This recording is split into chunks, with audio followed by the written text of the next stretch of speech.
Propuesta de ampliación de nueva unidad de servicios en alquiler de montacargas. Análisis de datos sobre la estadística descriptiva. Tengan un cordial saludo de parte de quien les habla, Lady Caterina Lucas Segura, y de mis compañeros María Auxiliadora Saltos, Marcela Sánchez Rogel, Lidia Taday, Alison Ramírez, David Erazo. Tutor: Raúl López Fernández. Introducción. El informe estadístico es un documento que presenta resultados derivados de una investigación realizada. En este caso, la que presentamos para este análisis, se seleccionó la muestra indicada, 79 en total. Se aplicó los instrumentos de recolección de datos correspondientes al mismo. En este caso, la encuesta. La experiencia obtenida aumentó nuestro conocimiento. Tuvimos limitaciones en algunos encuestados, otros optaron por no responder. Tal vez la falta de interacción formal generó estos percances, pero al final se logró el objetivo. Punto número 1. Ramas de la estadística. 1.1. Estadística descriptiva. Es la que se encarga de recolectar, organizar, ordenar, presentar, analizar e interpretar datos. Estos reflejan los estados naturales, tendencias de la sociedad y comportamiento económico y financiero de los gobiernos, instituciones del Estado, instituciones privadas en todo el mundo. A continuación vemos un ejemplo, lo que es una tabla. En esta tabla podemos observar el resultado de la información de la encuesta realizada a diferentes usuarios. Tenemos lo que son las variables, y en las variables tenemos el contratar, tener, beneficios, satisfecho, conoce, califica, recomienda, montacargas, mantenimientos y alquila, y con sus respectivos resultados. Esta tabla es una recolección de datos propuesta de ampliación de una nueva unidad de servicios en alquiler de montacarga. En el punto 1.2, teoría de probabilidades, hablamos que estudia los fenómenos que ocurren al azar o son de naturaleza azarosa. Prácticamente todo evento del futuro de la vida de las personas tiene rasgos azarosos. Trata mediante el rigor de la ciencia asignar valores numéricos denominadas probabilidades para indicar posibilidades de ocurrencias. 1.3.2 Cuantitativa. Son de naturaleza numérica, como por ejemplo la edad en años, la estatura, el peso, los índices. 1.3.2 Cuantitativa. Son de naturaleza numérica, como por ejemplo la edad en años, la estatura, el peso, los índices financieros y económicos de un país, entre otros. ¿Cuántos empleados tiene API por departamento? Bueno, según la tabla de datos obtenidos en gerencia de API, el total de empleados son de 57 personas. Bueno, se distribuyen en administrativo, financiero, ventas, compras, operacional, bodegas y importaciones y exportaciones. 1.4 Nivel de mediación nominal. Los datos se clasifican por categorías, siendo mutuamente excluyente y exhaustiva. Por ejemplo, géneros de los empleados del departamento financiero de API. A continuación presentamos la tabla 4 de los datos obtenidos de gerencias de API. Tenemos a los empleados y a su género. Son 5 empleados con sus géneros respectivos. Numeral 1.5 Nivel de medición ordinal. En este caso nos pide indicar el grado de satisfacción de nuestros servicios en la siguiente escala. Tenemos a continuación la tabla número 5 de información obtenida en una encuesta realizada en API o Antonio Pino y Casa. Tenemos como variable la satisfacción, seguido en la escala por el 8 en poco, 28 en bien, 29 en muy bien 14 en completamente, dando un total de 79. 1.6. Nivel de mediación por intervalos. En esta escala las operaciones aritméticas sí tienen sentido. Se puede calcular la media aritmética y la desviación típica.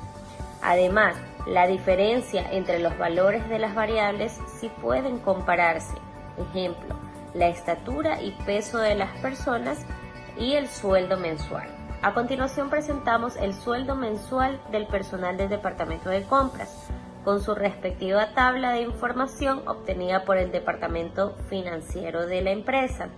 Tenemos a los empleados y a los sueldos, en el cual tenemos el gerente con su respectivo sueldo, el jefe de logística, secretaría y el jefe de departamento de importación, con su respectiva gráfica. 1.7. Nivel de mediación de la razón. Es el nivel más alto de la medición. Las variables tienen cero absolutos y es aconsejable entender claramente cuál es el nivel de mediación que alcanzarán las variables que estudian en una situación determinada. De eso depende el tipo del análisis estadístico que se realice. 1.8.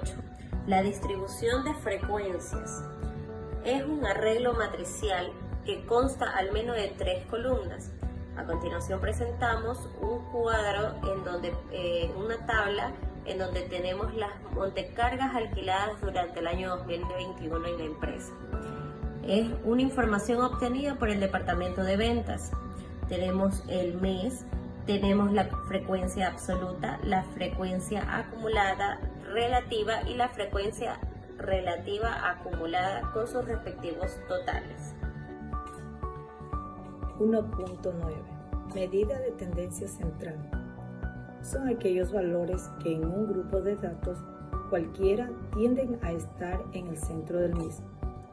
Se puede decir, haciendo la analogía con una persona, que la medida de tendencia central es lo que el nombre es a una persona cualquiera. 1.9.1. La medida aritmética es la más importante. Básicamente, en ella se soporta la inferencia estadística paramétrica, tanto para la población como para la muestra del proceso de cálculo es la misma. Las edades de los empleados del departamento, de la bodega, de Antonio Pino y Casa, tenemos como muestra la tabla 8, la información obtenida del gerente de Antonio Pino y Casa. Como ustedes ven, el modelo de empleados, edades y la medida aritmética. Numeral 1.9.2. La mediana. Es otra medida de tendencia central que puede ser utilizada para referirse a un grupo de datos con un solo valor, cuando necesitamos el valor que se ubica exactamente al centro de la distribución del grupo.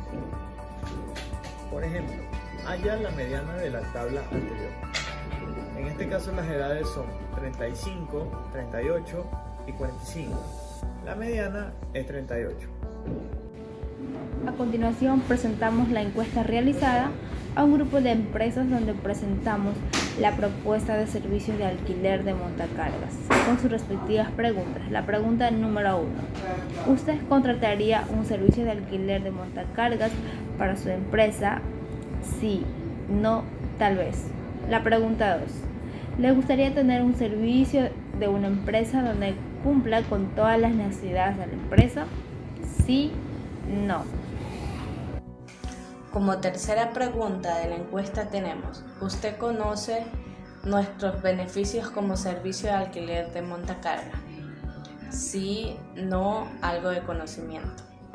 Cuarta, indique el grado de satisfacción de nuestro servicio de alquiler de montacarga en una escala del 1 al 5, en donde 1 es completamente insatisfecho y 5 es completamente satisfecho. Como antes explicado, 1 es completamente insatisfecho y ahí tenemos el 2, el 3, el 4 y el 5 que es completamente satisfecho. Pregunta 5. ¿Conoce usted los servicios que ofrecemos en nuestro taller? Sí, no, algo de conocimiento. Pregunta 6. En comparación con otras alternativas de alquiler de servicio, de montacargas, el que ofrecernos es mucho mejor, igual, algo peor o mucho peor. Pregunta 7. ¿Usted recomendaría nuestro servicio de alquiler de montacargas a otras personas o institución? Sí, no, tal vez. Pregunta número 8. ¿Conoce usted los tipos de montacargas que tenemos para ofrecerle en el servicio de alquiler? Sí, no o un poco. Pregunta número 9. ¿Conoce los mantenimientos preventivos y correctivos que realizamos a nuestra flota de alquiler? Sí, no, algo de conocimiento.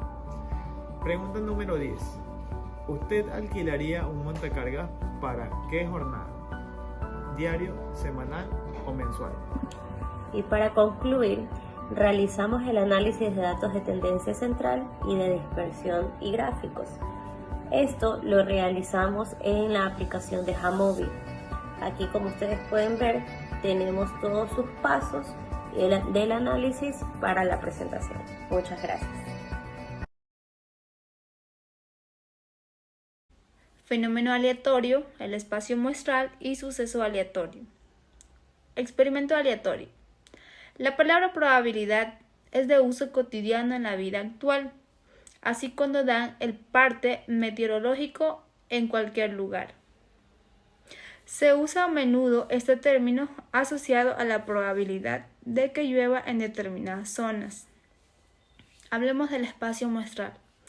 El espacio muestral es el conjunto de todos los posibles resultados de un experimento aleatorio y se suele representar como E o bien como omega del alfabeto griego. Hablemos de un ejemplo del espacio muestral. Cuando lanzamos una moneda, ¿cuáles son todos los posibles resultados que podemos obtener? Que salga cara o cruz, ¿verdad? En total son 2 posibles resultados, por lo que el espacio muestral tiene 2 elementos, cara o cruz. Y si lanzamos un dado, tenemos un total de 6 posibles resultados que pueden salir. Por lo tanto, el espacio muestral sería de 6 elementos. 1, 2, 3, 4, 5 y 6. Hablemos del suceso aleatorio. Un suceso aleatorio es cualquier característica, propiedad o proposición lógica formulada en relación con el resultado de un experimento. 2.2. Definición clásica de probabilidad. La probabilidad clásica es una forma simple de probabilidad que tienen las mismas probabilidades de que algo suceda. Por ejemplo, lanzar un dado. Es igualmente probable que salga 1, 2, 3, 4, 5 o 6. Selección de bolas de bingo. Cada bola numerada tiene la misma probabilidad de ser elegida. Adivinando una palabra. Si acertó en una prueba de opción múltiple con 4 respuestas posibles A, B, C y D, cada opción tiene las mismas probabilidades de ser elegida, suponiendo que elige al azar y no sigue un patrón. Fórmula de probabilidad clásica. La probabilidad de que ocurra un evento simple es el número de veces que puede ocurrir el evento dividido por el número de eventos posibles. A continuación, presentamos la siguiente fórmula. Distribuciones discretas. Distribución binominal de probabilidad. Distribución discreta. Una distribución discreta de probabilidades es una función f entre paréntesis x que asigna cada valor de una variable discreta x1, x2, x3, etc. Una probabilidad de ocurrencia determinada p entre paréntesis x igual a x. Dicha función se conoce también como función masa de probabilidad. La distribución de probabilidad discreta se puede dar en forma de tabla o de gráfica. Gracias. Distribución binominal de probabilidad. La distribución binominal es una distribución de probabilidad discreta que nos dice el porcentaje en que es probable obtener un resultado entre dos posibles, al realizar un número n de pruebas. La probabilidad en cada posibilidad no puede ser más grande que 1 y no puede ser negativa. En estas pruebas deberemos tener solo dos resultados posibles, como al lanzar una moneda que salga cara o cruz, o como en la ruleta francesa, que salga rojo o negro. Cada experimento es independiente a los otros que hagamos y no influye en las probabilidades de los siguientes. En cada uno, la probabilidad de que se dé uno de los dos será exactamente la misma. Por ejemplo, si lanzamos un dado, la posibilidad de que el resultado sea par, por ejemplo 2, 4, 6, o impar 1, 3, 5, será exactamente la misma. Si el dado está bien equilibrado, el 50%, y por muchas veces que lo lancemos, la probabilidad en cada una de esas veces seguirá siendo 50%. En la distribución del binomio tenemos tres variables, la n, la p y la q, en donde n es el número de veces que repetimos el experimento, p es uno de los dos resultados al que llamaremos éxito y q es el otro resultado posible al que llamaremos fracaso. Literal 2.4. Distribución de Pearson de probabilidad. La distribución de Pearson es una familia de distribuidores probabilísticas continuas. Fue publicada por primera vez por Karl Pearson en 1895 y subsecuentemente extendida por él en 1901 y 1916 en una serie de artículos de bioestadística. El sistema Pearson fue originalmente ideado en un esfuerzo para modelar observaciones visiblemente asimétricas. Era bien conocido en aquel tiempo como ajustar un modelo teórico para acomodar los primeros dos cumulantes o los momentos de observados datos. Cualquier distribución de probabilidad puede estar extendida directamente para formar una familia de escala de posición. Somos el grupo número 4, hablaremos de la unidad 3, el tema que corresponde, teoría del muestreo. El informe con el análisis de datos sobre el tamaño y selección de la muestra. Hablamos de tipos de muestreo. Hay dos clases de tipo de muestreo, tipos de muestreo probabilístico y tipos de muestreo no probabilístico. El probabilístico. El muestreo probabilístico es un método de muestreo. Muestreo se refiere al estudio o el análisis de grupo pequeño de una población, que utiliza formas de métodos de selección aleatoria. El requisito más importante del muestreo probabilístico es que todos en una población tengan la misma oportunidad de ser seleccionados. El no probabilístico. El muestreo no probabilístico es una técnica de muestreo donde las muestras se recogen por medio de un proceso que no les brinda a todos los individuos de la población las mismas oportunidades de ser seleccionados. Tipos de muestreos probabilísticos. Primero, muestreo aleatorio simple. El muestreo aleatorio simple es el método de muestreo básico utilizando en métodos estadísticos y cálculos. Muestreo sistemático. Es aquel en el que los elementos de la población se ponen en una lista y luego cada enésimo elemento de la lista se selecciona sistemáticamente para su inclusión en la muestra. Muestreo estratificado.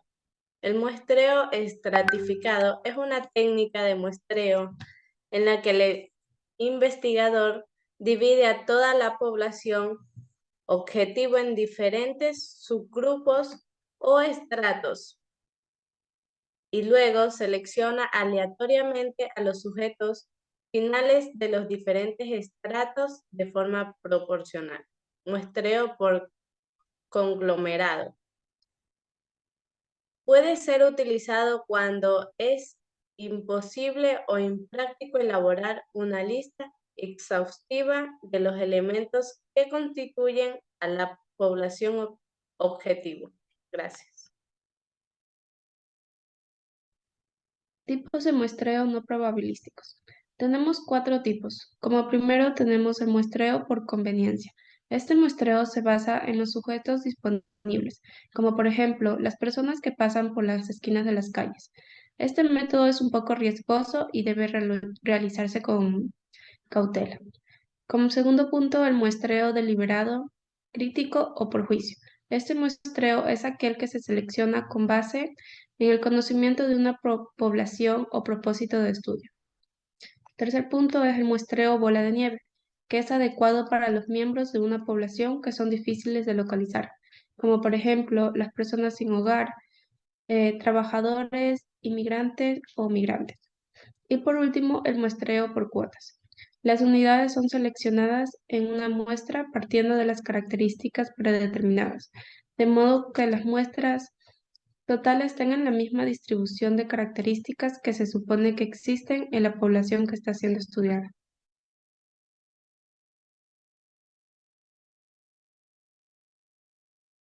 A continuación veremos el literal 2 que pide en este caso calcular el tamaño de la muestra de su investigación. En este caso tenemos este ejercicio con su respectiva fórmula, que nos pide el valor de n. Así que la fórmula dicta n es igual a z elevado al cuadrado más p por q por n sobre e elevado al cuadrado multiplicada por la n menos 1 más z al cuadrado por p y por q. Una vez sacando los valores de cada uno de los literales, me da como resultado que z al cuadrado es 1.96 al cuadrado por 0.5 por 0.5 por 120, que en este caso es el valor de n. Todo eso va sobre 0.05 al cuadrado, que multiplica a 120 menos 1, más 3.84, que es el valor de z, por 0.5 por 0.5. N es igual a 120 por 3.84 por 0.5 por 0.5 sobre 0.05 elevado al cuadrado multiplicada a la 120 menos 1 más 196 al cuadrado por 0.5 por 0.5. Una vez haciendo las multiplicaciones, las respectivas sumas y restas, me sale como resultado 460.8 multiplicado por 0.25. Todo esto sobre 0.0025 multiplicado a la 120 menos 1. Sumado 3.84 por 0.5 por 0.5.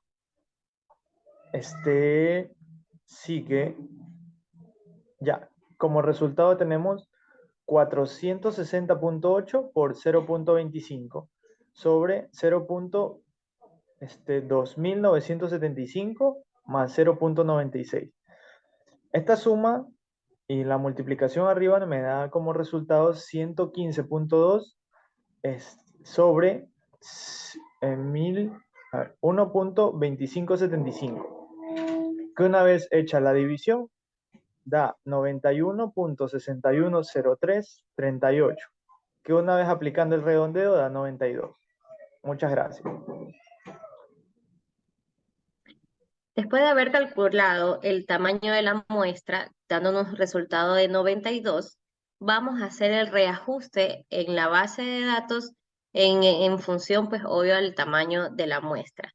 Esto lo aplicamos en el programa de Jamovi, ya que teníamos desde un principio 60 encuestas.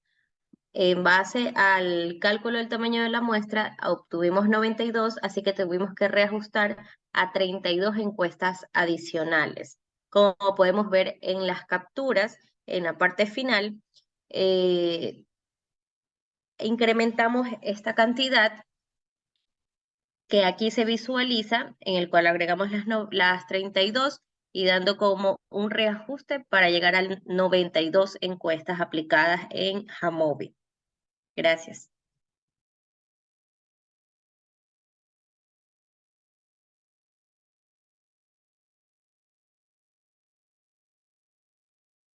Utilizando la teoría del muestreo, explique el cómo ha seleccionado su muestra para que la investigación que está desarrollando.